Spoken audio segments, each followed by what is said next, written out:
सुप्रभातम बच्चों, हमने कल पीएच स्केल के उपयोग देखे।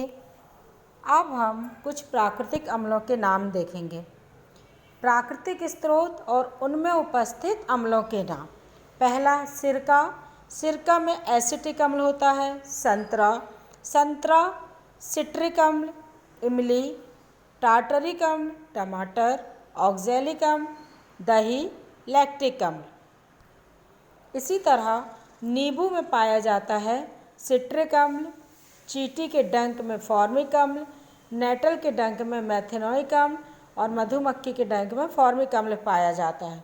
तो ये सभी आपको याद करना पड़ेगा कि किस में कौन सा अम्ल उपस्थित होता है। अभी हम पिछले टॉपिक में हमने पढ़ा था नेटल।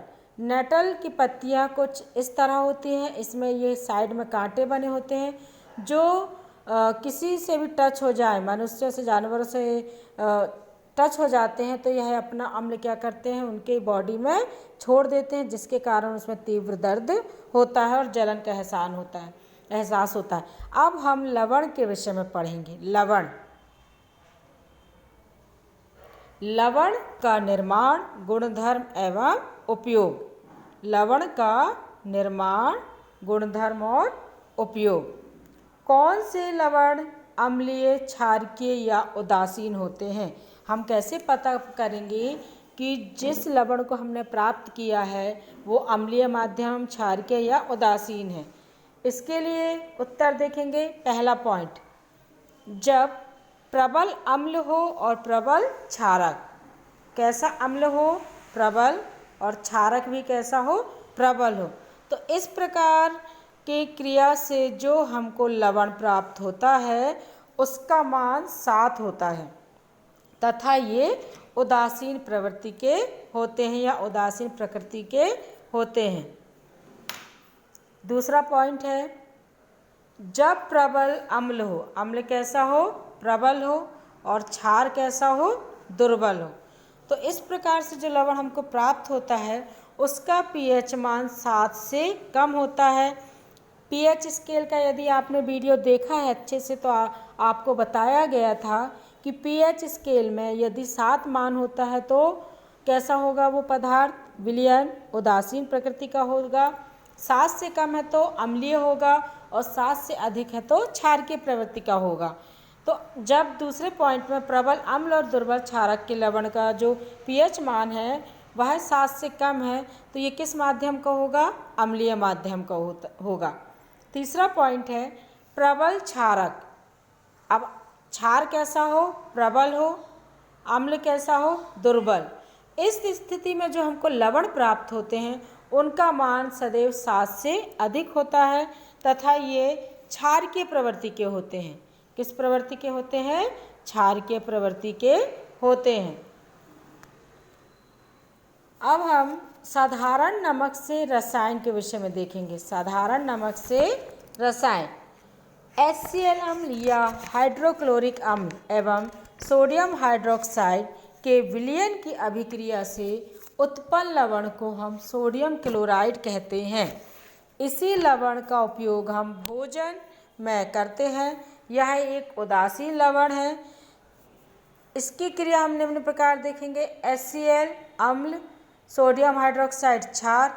जब इन दोनों की क्रिया करा रहे हैं तो हमको क्या प्राप्त हो रहा है? NaCl, सोडियम क्लोराइड का लवण प्राप्त होता है प्लस जल प्राप्त होता है। तो जो हमको ये लवण प्राप्त हो रहा है उस लवण का हम उपयोग किसके रूप में करते हैं? अपने भोजन में नमक के रूप में करते हैं। दूसरा प्रश्न इससे बनता है कि खनिज नमक किसे कहते हैं? कौन सा नमक? खनिज नमक किसे कहते हैं? समुद्री जल में कई प्रकार के लवण घुले होते हैं। इन लवणों से सोडियम क्लोराइड को पृथक किया जाता है। किसको पृथक किया जाता है? सोडियम क्लोराइड को पृथक किया जाता है। बड़े आकार के यह क्रिस्टल प्रायः अपद्रव्यों के कारण भूरे रंग के होते हैं। भूरे रंग के होते हैं। इसे खनिज नमक कहते हैं। कौन सा नमक कहते हैं? खनिज नमक कहते हैं। समुद्री जल में कई प्रकार के लवण घुले होते हैं इन लवणों से हमें सोडियम क्लोराइड को हम पृथक करते हैं और बड़े आकार के क्रिस्टल प्रायः अपद्रव्यों के कारण भूरे रंग के होते हैं। अपद्रव्य मतलब अशुद्धियों के कारण। किसके कारण? अशुद्धियों के कारण इनका रंग कैसा होता है? भूरे रंग का होता है। इसे हम खनिज नमक कहते हैं। यह तब बने होंगे जब कई युगों के बीत जाने के बाद समुद्र का कोई हिस्सा सूख गया होगा। इसे भी कोयले की तरह ही खनन किया जाता है।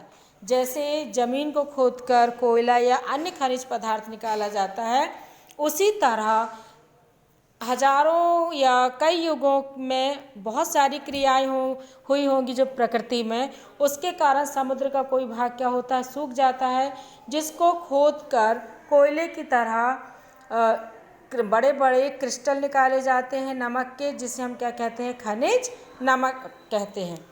अब अगला प्रश्न देखते हैं। साधारण नमक रसायनों के कच्चे पदार्थ कौन से हैं? नाम लिखिए। साधारण नमक रसायनों के कच्चे पदार्थ कौन से हैं? उनके नाम लिखना है। तो उत्तर है sodium hydroxide, baking soda, washing soda, व्यंजक चूर्ण आदि के लिए एक महत्वपूर्ण कच्चा पदार्थ है। अब इम्पॉर्टेंट है कि क्लोर क्षार अभिक्रिया किसे कहते हैं? क्लोर क्षार अभिक्रिया सोडियम क्लोराइड के जलीय विलयन से विद्युत प्रवाहित करने पर वियोजित होकर सोडियम हाइड्रोक्साइड उत्पन्न होता है। इस प्रक्रिया को हम क्लोर क्षार प्रक्रिया कहते हैं। हमें पता है कि हमको सोडियम क्लोराइड कैसे प्राप्त होता है? जब हम HCl और सोडियम हाइड्रोक्साइड की क्रिया कराते हैं तो हमें सोडियम क्लोराइड प्राप्त होता है। अब सोडियम क्लोराइड में यदि हमने